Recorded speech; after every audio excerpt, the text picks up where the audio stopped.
ओहो आज हाम्रो गाईले ब्याउँछ जस्तो छ। तँ जस्तो असन्तुष्टि भइसक्यो कोहीले देखेको छैन। आमा बोका होता है सालेको एक किक मारू क्या बच्चामा जन्म नसकेर अड्केर बिजक बिहान अलिक छिटो खोलिदिनु पर्थ्यो चाहिँ।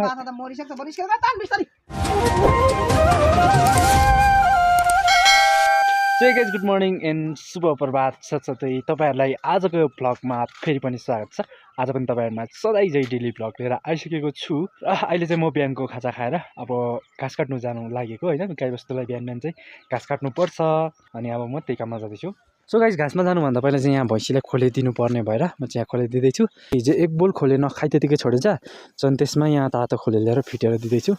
आज पनि खान मान रहेछ नि यार। कस्तो असन्तुष्टि भइसक्यो के हो तँ जस्तो असन्तुष्टि भइसक्यो कोहीले देखेको छैन। आमा बोका होता है सालेको एक किक मारू क्या एक किक खालास साला बोका हुन्छस् खालि बोका भएर दिमाग खराब गरिदिन्छ रे।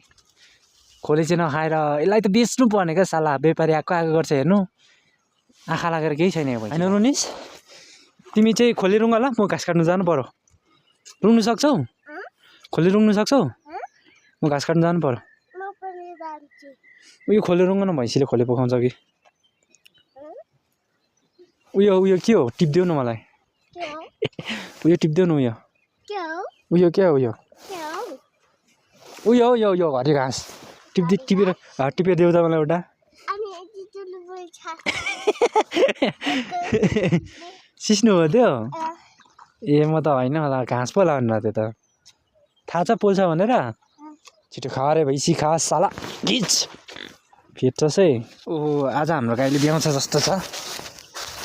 ब्याउन आँटेको थियो बिरामी भयो जस्तो छ। यो हिलो भएछ यार पत्कर हालिदिने होला पत्कर चाहिँ हालिदिने होला हो मम्मीलाई।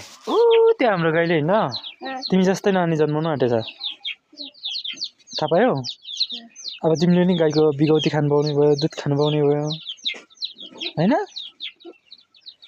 खुसी छ कि छैनौ। ओके गाइस आज चाहिँ हाम्रो गाईले ब्याउने रहेछ होइन। सो अनि लगभग अब बिहानैदेखि बिरामी लागिरहेछ लगभग बिहानै ब्याउन सक्छ। सो अनि अब गाईबस्तुलाई घाँस पनि चाहिन्छ नि त त्यही भएर म चाहिँ घाँस पनि आएको छु जङ्गलमा। अब घाँस काटेर लानुपर्छ गाईहरूलाई। गाइस मैले चाहिँ यति घाँस काटिसकेँ होइन। यहाँ यति अब लगभग एक आङ्ला जति डह्रो काट्यो भने भारी पनि पुग्छ होला। त्यसपछि चाहिँ म घर जान्छु घाँस भारी पुऱ्याएर। लगभग यतिखेरसम्म गाईले ब्याइ पनि सक्यो होला घरमा चाहिँ ब्याउन आँटिरहेको थियो।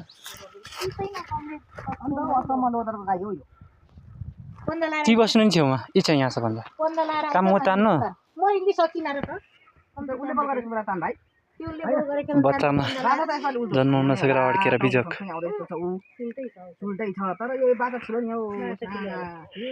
खुट्टासँगै आउँछ र टाउको नि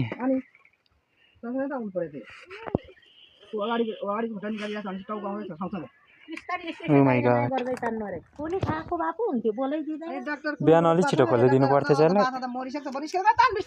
अब बुवाले गरेको छैन कहाँ तान्नु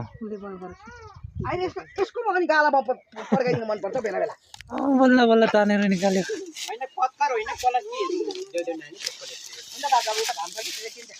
आज दिउँसै छ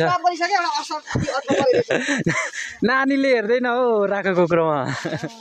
भाउजू एउटा बोरा ल्याइदिनु न थोत्रे बाछा त राम्रो रहेछ हौ ठ्याक्कै माउ जस्तै तर उल्टो जन्मायो है। रोगी त हुँदैन होला नि टाउकोदेखि निकालेको जस्तो लागेको थियो मलाई त खुट्टा निकाल्यो पहिलाले।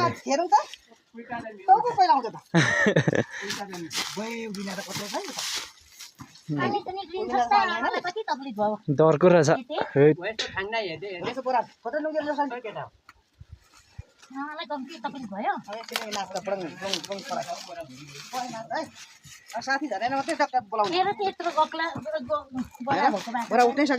साथी नि भए झार्छ कि झार्दैन नि झर्छ त्यति छ झर्छ।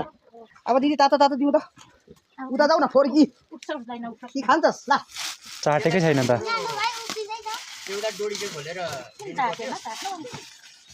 गलेर होला नि भएन नि हातले सोधिदिने मम्मी। यो पनि हो साथीकै उसँग जाल बेरेर आएको छ हेरौँ त उयाँ कस्तो राम्रो हौ किन हो गोरु आ गया गोरु दिनुपर्छ है आमै ओरे कानको पिस दिदी आम्मामा 4-5 घन्टै लाग्यो नि हो बिरालो बराबर दिनमा छ्या म त ब्याइसक्यो भनेको थिएँ त यत्रो अन्त दिदी अस्ति बिहानै ब्याउन आँटेको थिएँ म कत्रो फोहोर फ्याँकेको छ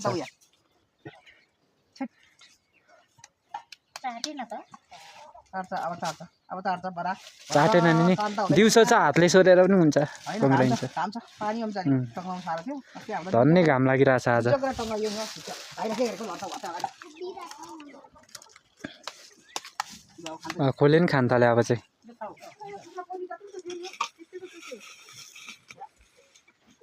चाट्छ अब चाहिँ पहिलाको 8 महिनाको नि म गति पनि दाछ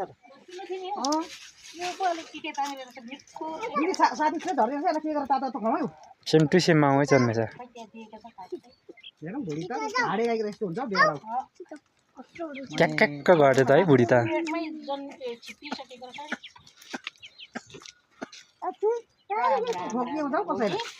खोक्यो को खोटले दुध धुने पाला आइसक्यो बाछा चाहिँ अलिक कमिसक्यो यसगाल चाहिँ बाछा जन्माइसक्यो होइन अनि अब खोलेहरू पनि अलिक मजाले खाइरहेछ नि घाँसहरू पनि केही खाएन होइन सो अनि परेको चाहिँ अलिकति घाँस रुचाएर खान्छ अरे सो अनि म त्यही परेको घाँस ल्याउनु जाँदैछु आज कहाँ हिँडेको कपाल छोडेर बोक्खा भएर हिँड्दैछ कौन है रे कौन है रे यी कौन है रे म मातेको छु आज को यो तँलाई त के काट्नु पर्छ भेट्यो बित्तिकै होइन भन्दा होइन थोरै भन्दा खोइ हो दाँत तिम्रो अगाडिको यता हेर त अगाडिको दाँत खोइ कुन मुसाले खायो कहाँ थियो हो के अरे उसको नाम त रोहन कि रोनिस अरे सुहन ठिक छ सुहन अगाडिको दाँत लगायो तिमीले छिटो कहाँ हिँड्यो कहाँ दाँत लगायो अगाडिको ठिक छ हो त्यसरी नानी हेर्नु बिस्तारी छिटो नहल्लाऊ रिङ्गटो लाग्छ भाइलाई आमा यसको गाला सुनेर चक्लेट खाएको जत्तिकै भएर चाहिँ तैज कसले गाला सुन्ने नै गरेर दिएछ अनि रिदमलाई त होइन रोनिसले निचारेर सिगान झरिसक्यो नगर्न भाइलाई अरे ल यहीँ झ्याङको लानुपर्छ घाँस चाहिँ अब परेङ चाहिँ छैन होइन तैपनि यही काटेर गाईलाई घाँस लगिदिनु पर्यो अब बिहानदेखि केही खाएको छैन होइन झन् सुत्किरहेको बिमार एउटा अर्को केही घाँस नखाँदा त बिजोग हुन्छ नि अनि लौ परेङको घाँस मात्रै खानु रुचाउने म्यामलाई परेङको घाँस ल्याइदिएको छु अलि रुचाएर खाँदैछ बाछालाई पनि अहिले चाहिँ मस्त तातो घामाएर ठिक छ के छ ठिक छ अब चाहिँ यहाँ आउनु भएछ गुड बोय जन्मेर झन्डै निस्किनै नसकेको बाछा सालै झिकेको रहेन कहिले बिजोग भयो बाछालाई त तानेर निकाल्यो यो नि खान्छ खाँदैन भनेर पो म त विचारले लिएको हेरौँ न अब कति खान्छ खायो भने एकछिनमा गएर फेरि ल्याउनुपर्छ यस खासै मन लगाएर खाएकै छैन अहिले खायो भने ल्याउनुपर्छ अझै हामीले चाहिँ बिरालोले बच्चा पनि निकालेको छ यी पत्करमा 3टा निकालेको थियो 2टा चाहिँ फ्याँकिदिनु भयो एउटा चाहिँ यहाँ यत्रो ठुलो भइसकेको छ होइन सो यसको माउले चाहिँ यसको दाजुहरूले चाहिँ कुखुरा चोरेर खायो अरे साह्रो होइन झन् त्यही भएर बच्चा हुर्काउनु नदिएर फालिदिएको अनि एउटा यहाँ ठाउरी चाहिँ एउटा बचेको रहेछ है ठुलो भइसकेको छ पनि पत्करमा यहाँ जन्माएको थियो आइज आइज आइज आइज यहाँ कस्तो राम्रो छ पछि ठुलो भएर पो फट्टा हुन्छ र बिजोग छ त बिरालो त म्याउ म्याउ म्याउ कति राम्रो गुड चाहिँ यहाँ छ यसको फेरि उस्तो ल ल जा तेरो आमा ल्याएर फेरि हान्छ मलाई अहिले खेदाउँछ ल म त्यहाँ बस अब निस्किने बेला भएछ यसको नि कति छिटो टङ्ग्रिहालेछ बाछा पनि घाँसै जसले खाएको छैन त के हो गाई थुपारिरहेछ त मरि लिएको घाँस यार आमामामामामा आइपुगेछ मान्छेहरू खोइ हामीलाई चक्लेट खोइ हामीलाई चाहिँ तर नल्याइदिएको माउलो गएर चक्लेट नलिए कम्ती खुसी भएको छैन त म घर आइपुग्दा त के छ कलु खोइ के ल्याऊ उताबाट टोक्नु मात्रै खोज्छ त मलाई त्यसले त भेटेदेखि टोक्नु सिकेर आयो क्या उता गएर उता नगर न मासु दुख्छ तिमीलाई म मरे कुखुरा काटेर खुवाउँछु चिली छोड न कहिले भेटौँ न चल्नु जत्तिकै चल्छ त यिनीहरू त बाहिर के छ हाम्रो कहिले बाछा प्याक्छ त्यो माउलो गएको होइन हामीले तेरो साथी बाछा लिएको नयाँ कस्तो राम्रो छ कत्रो ठुलो हो तर बाछा चाहिँ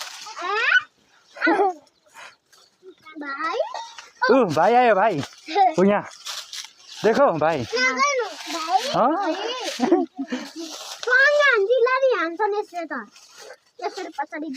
चिली उता तपाईँ गाईले हान्छ